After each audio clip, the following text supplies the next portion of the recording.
Shri Ganesha Sharada Gurubhyo Namaha. Ramaya Ramabhadraya Ramachandraya Vedhase Raghunathaya Nathaya Sitaya Pataye Namaha. Welcome to all for this session on Ramayana to chapter 10 under Bala Kanda. In the previous chapter, we have seen the king Dasharatha having no children or a son who would be heir to the throne had a desire to perform the Ashwamedha Yagna with the intention to get a son for himself and for the kingdom. And then at that time, Sumantra, the minister of Dasharatha, approached him and told him about an old prophecy in which uh, the sage Sanat Kumara had told the sages that in future there will be a king by name Dasharatha who would perform the Ashwamedha Yagna under the leadership of Rishyasringa, and with that he will going to get a son.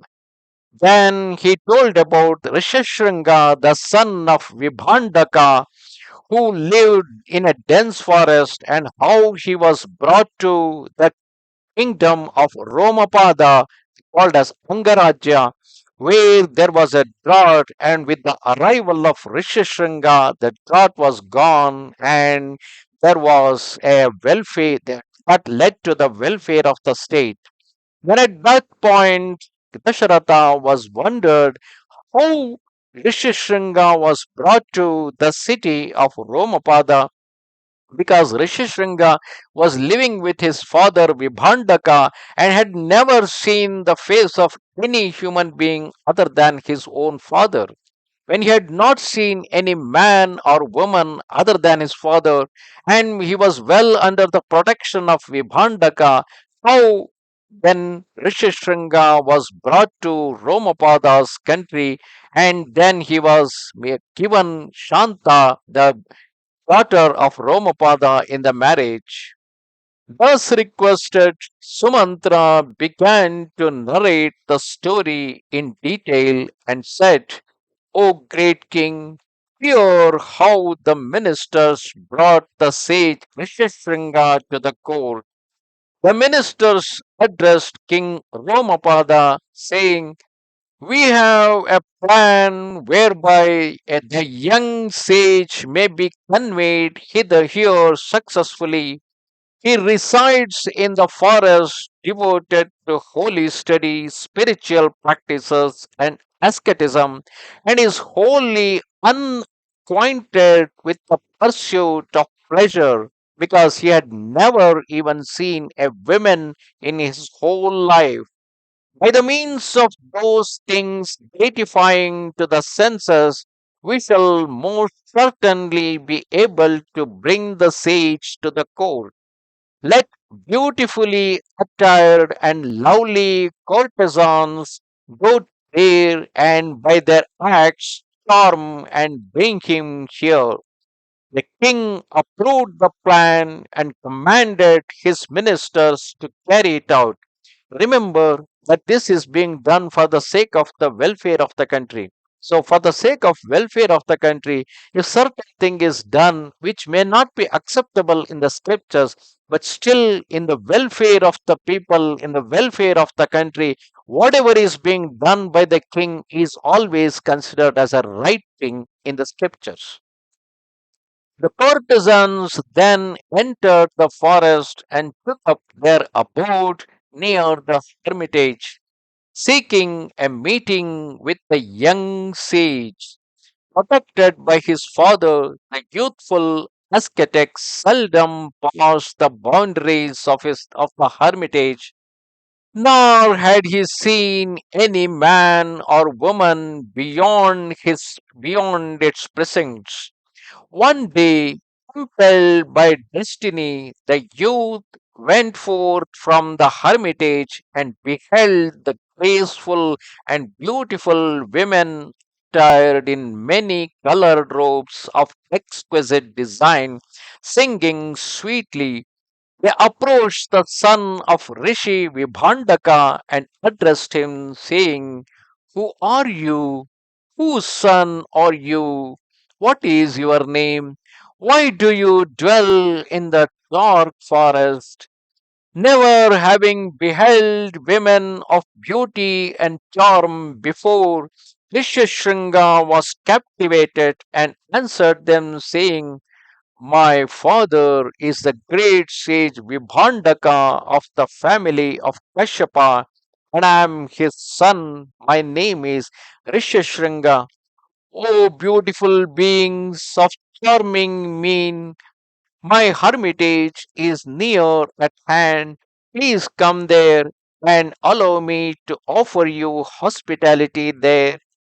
The courtesans accepted the invitation and accompanied the sage, who received them in the traditional manner, placing before them water to wash their feet and delicious roots and fruits, what they used to eat in the forest. Fearing the return of the father of Rishyasringa and anxious to depart with all haste, courtesans plied the young sage with hasty confections which they had brought with them, saying, be pleased to accept these dainties which we have brought for you to enjoy on this occasion. They then caressed the youth, feeding him with sweets and other delicacies. The resplendent sage partook of the offerings, thinking them to be fruits, never having tasted any other food. The courtesans, fearing the father's return, pretended to be fasting and left the hermitage. At their departure, the youthful sage felt dejected and restless. The following day, the courtesans, charmingly attired, again went to the hermitage and smiled on perceiving the young sage appear to disconsolate. They then approached him and said, O handsome youth, today please grace our hermitage with your presence.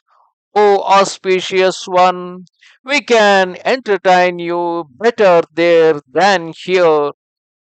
The young sage agreed to accompany them and went with them to their abode.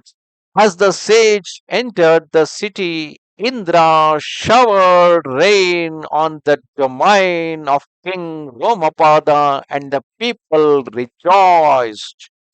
With the rain began to fall, King Romapada, realizing that the holy sage had entered the city, went out to meet him, offering him humble and loving salutations.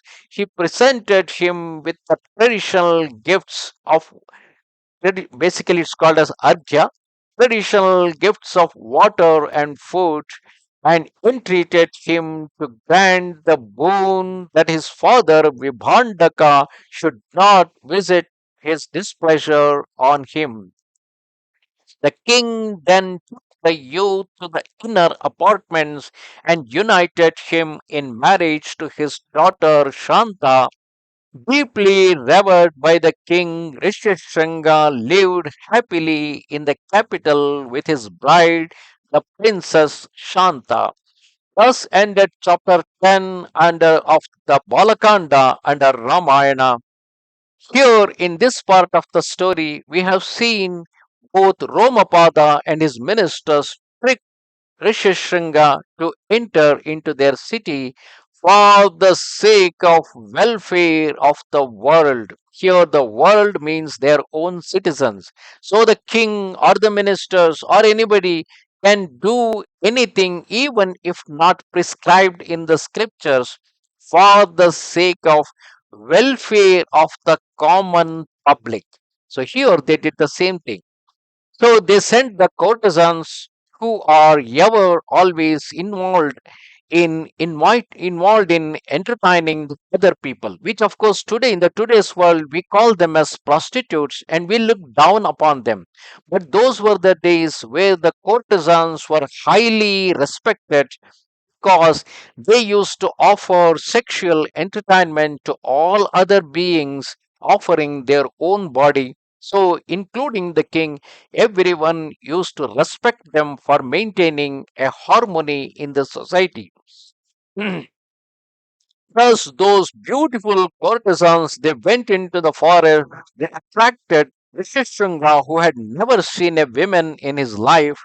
And while receiving their gifts and their caressing acts, he walked along with them and crossed the river and visited the state of Romapada. And with that, the welfare was brought into that particular state because of the austere practices of Rishyasringa. Of course, Romapada also ensured that he won't be cursed either by Rishyasringa or by the Vibhandaka by offering all required rights and begged him for a mercy. And for the sake of the welfare of the world, both the father and son would have agreed that King Romapada did a good thing. Namaste Sharada Devi Kashmir Puravasini Twamaham Prarthaye Nityam Vidya Danancha Dehime. Goodbye.